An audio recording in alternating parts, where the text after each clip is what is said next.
Good morning, everybody. It is May 14th. It is May 14th, 2015. I almost said 2014. Leave it to the trucker jukebox to screw up a little thing like the date. That's what makes me, Alright, you gonna let me out? We're out of here. We gotta go to Bolingbrook, Illinois. I also gotta weigh this load. I have no clue what the weight is on it. But we delivered here super early this morning. And we also picked up a load. Rhonda is still trying to accumulate what time I'm going to be there. 9:30 p.m. That's when I'll be in Bolingbrook. 397 miles. And I asked John, I said, are you going to keep us on the night shift, or are you going to let me break after I get unloaded so we can get back on the day shift? I'm not really crazy about the night thing because there's only one guy that I can call if I need help for whatever, accident or whatever. And guess what? That man goes to bed at 10 o'clock at night. So it's not really a good thing to be driving if you can't get a hold of nobody.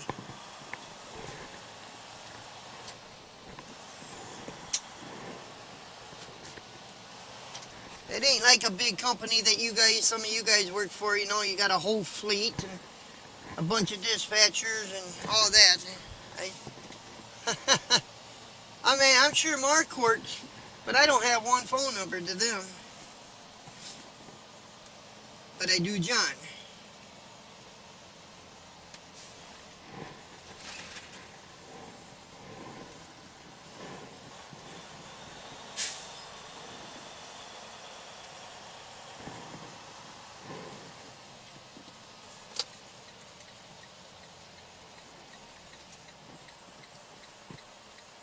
That car's wanting to make a turn.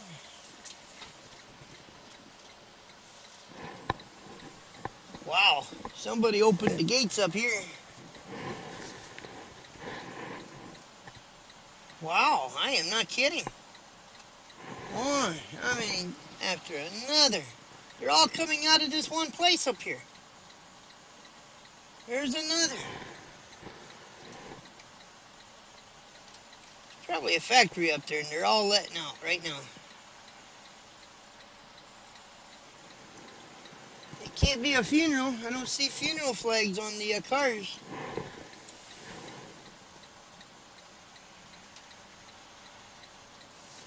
Wow.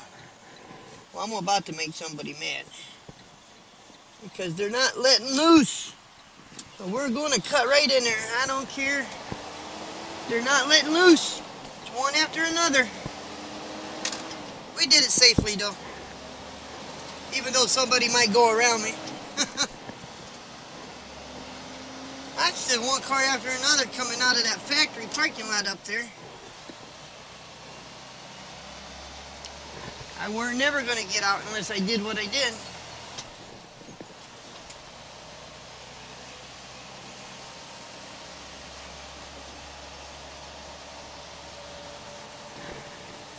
Anyway, this is Danville, Kentucky. Let's see what kind of day I can show y'all. So, hang around. Don't want you missing nothing. This is the same road that you guys saw in yesterday's video. It was dark, where that big truck actually ran off the road, hit that big tree, almost hit a house. So we're going back up the same way. The reason why I'm taking this, it takes off a little few miles, so I'm really hoping we can get through here. And I'm hoping they kind of got the mess cleaned up a little bit. But maybe we can see the aftermath after the truck got out of there or something like that. Yeah, it was dark when we came through here last night. But it looked bad. It looked nasty. I mean, what a light show that was. I mean,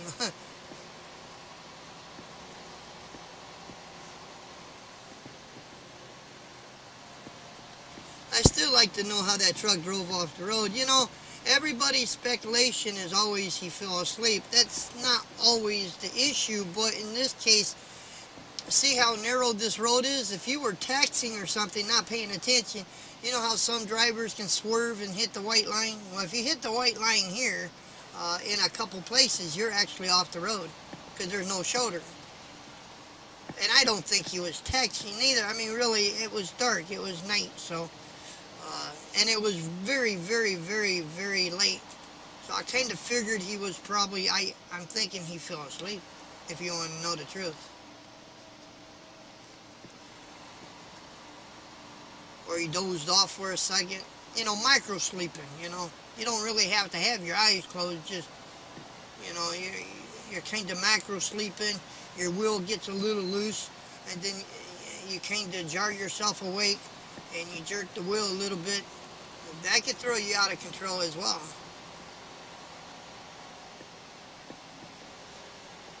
But right up here is where that took place.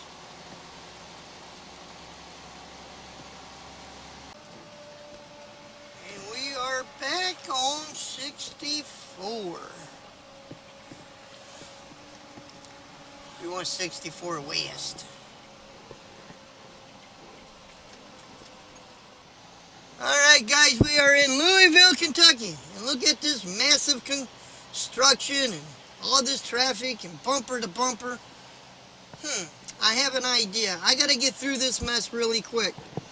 So hang on to your boots, put your capes on, and let's rock and roll.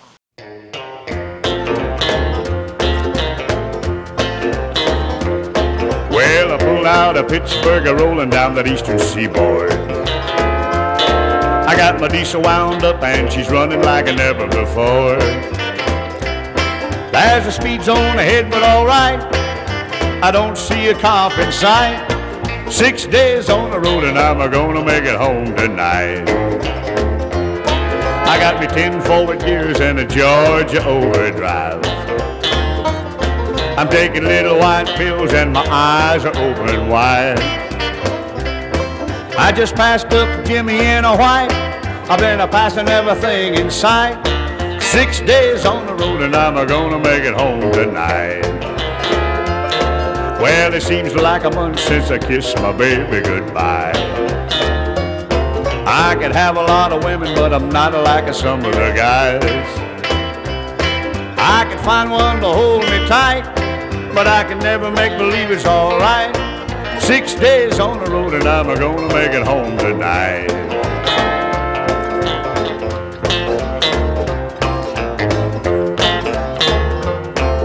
ICC is a-ticking on down the line. Well, I'm a little overweight and my logbook's are way behind. But nothing bothers me tonight. I can dodge all the scales alright. 6 days on the road and I'm gonna make it home tonight. Well, my rig's a little old, but that don't mean she's slow. There's a flame from her stack and the smoke's a-blowing black as coal. My hometowns are coming in sight. If you think I'm happy, you're right. 6 days on the road and I'm gonna make it home tonight. 6 days on the road and I'm gonna make it home tonight. 6 days on the road and I'm gonna make it home tonight.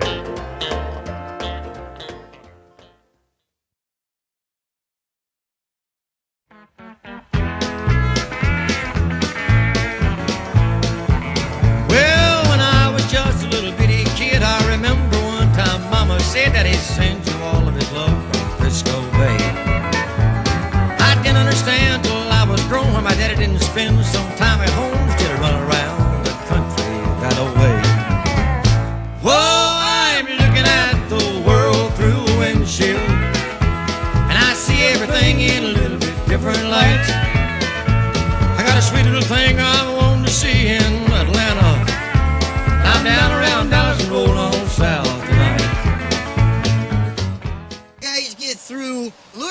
Kentucky in rush hour.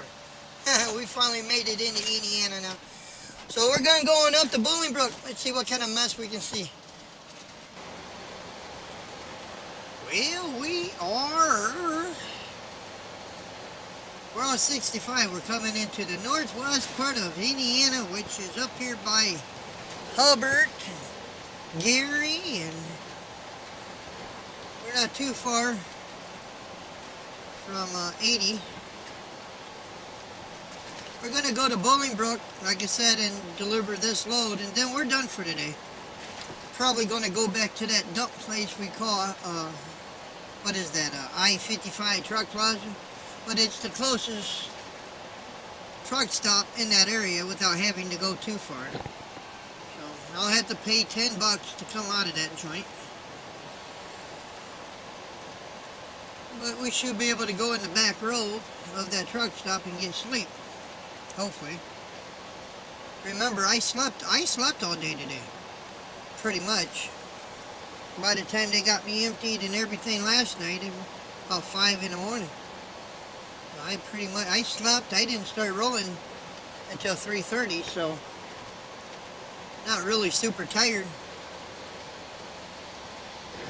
I may have to run some laps, you know. I may have to run around that truck stop just to. No, that's okay. might get myself knocked out, right? Oh man.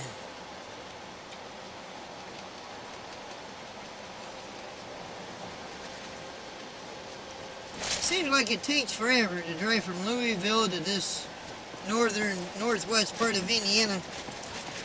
It was daylight when I was in Louisville. Of course, I did stop twice. I ate my chili dogs. That was at the rest area right there when we first came in. And I stopped at mile marker 230. What is that called? Emmett or... Oh, I gotta think.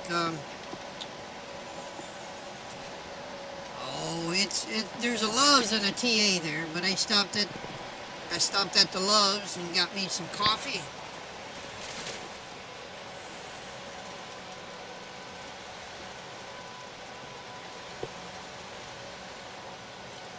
I sat there for a minute. Took Pooh and Jake out. I guess we can move over.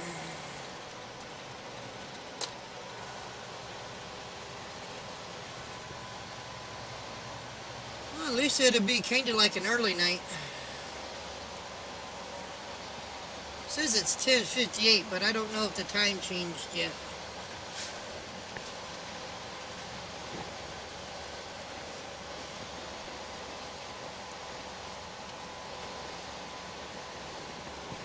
I see one bug got on my window. Just one. And I don't know if it's in the view of the camera. Just one. I just cleaned the window too.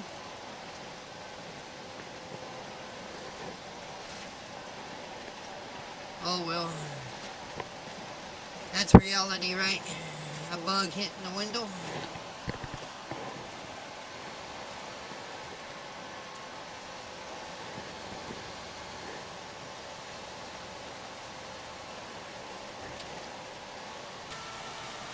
Got him a big truck.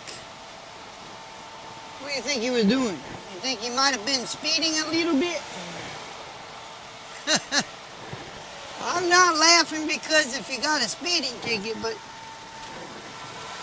well, you can tell that you can see there ain't much traffic out here.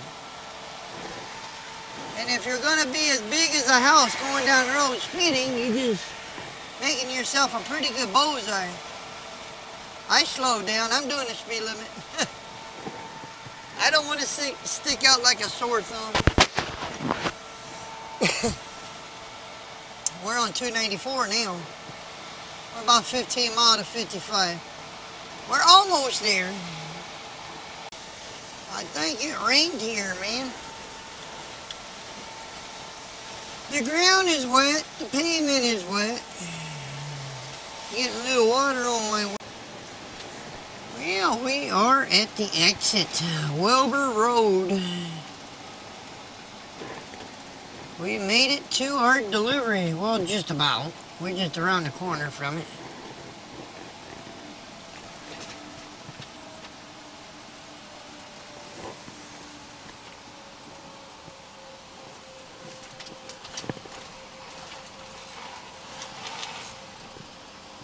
Got a truck sitting in the, I guess that's a good place to take a break in. Investigation site.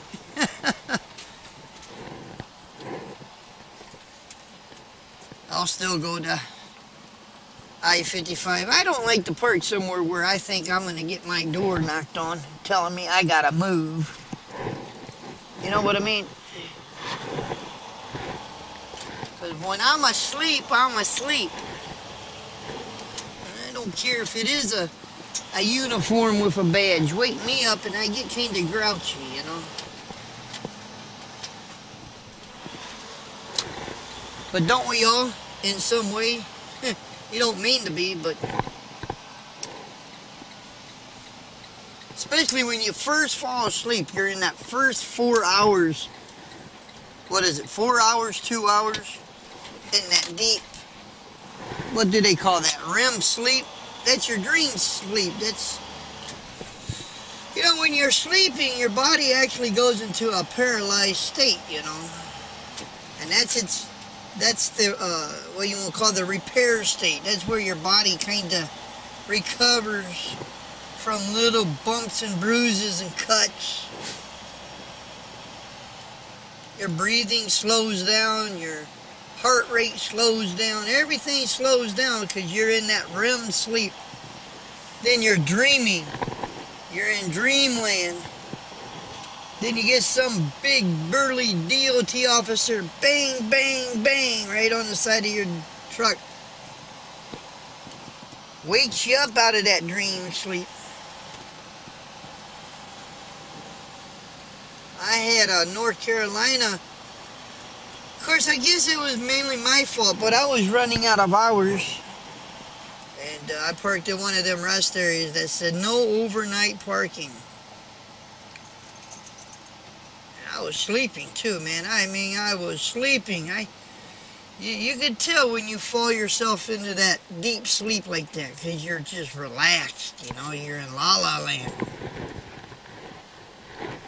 And that DOT officer, bang, bang, bang, right on that. Not at the door, neither. He actually knocked right there where the toolbox is. He knew where my bed was. He knew where my head was. Okay, I've been patient. I gotta make it wait, people. And I come out of that bunk. Of course, at the time, I didn't know it was an officer because, you know, I'm still half asleep. I rolled down my window and I said, "What in the hell do you want?" He says, "You gotta move this truck." And I said, "I'm not doing it. I'm sleeping. I'll have you towed. Then have me towed. I'm not moving." Really, I didn't know what was going to happen. And I wasn't told. I woke up the next morning, but I had a ticket, a parking ticket, a yellow ticket on my mirror, and I had to pay a parking ticket because I was parked in a rest area that said no overnight parking. It cost me $50. It's true. It's a true story. I don't like to park somewhere where I know I'm going to get my door banged on. Bang, bang, bang. I get kind of grouchy. I mean, if they were going to tow the truck away, they're going to have to tow it with me in the sleeper because I wasn't coming out.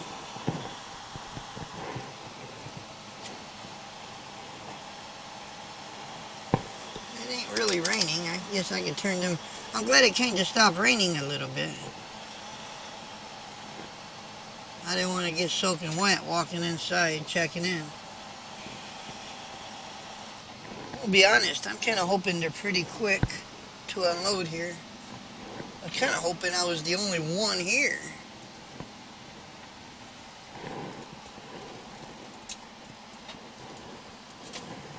It doesn't look like I'm the only one here. Some R&R downlies get really crowded and some don't. But this is the main one, I guess. My understanding is. But anyway, we're going to go in and check in. We'll be right back. Well, guys, we are at the truck stop now. And I just made me some chili dogs. Yeah, I made me 3 chili dogs. I told Rudy about this lunchbox thing. This thing is sweet. Got me a little bit of chili in here for chili dogs. Oh yeah. This is that lunchbox. Alright guys, we're gonna eat. I'm gonna unplug this. Let me set this down so I don't drop it. I don't want to drop it, you know. But it's done cooking. And let's close this up so we can keep it hot.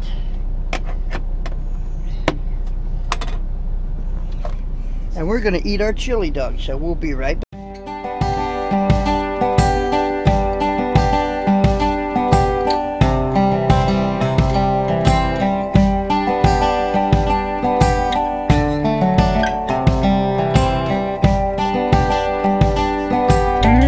Hi, Pooh.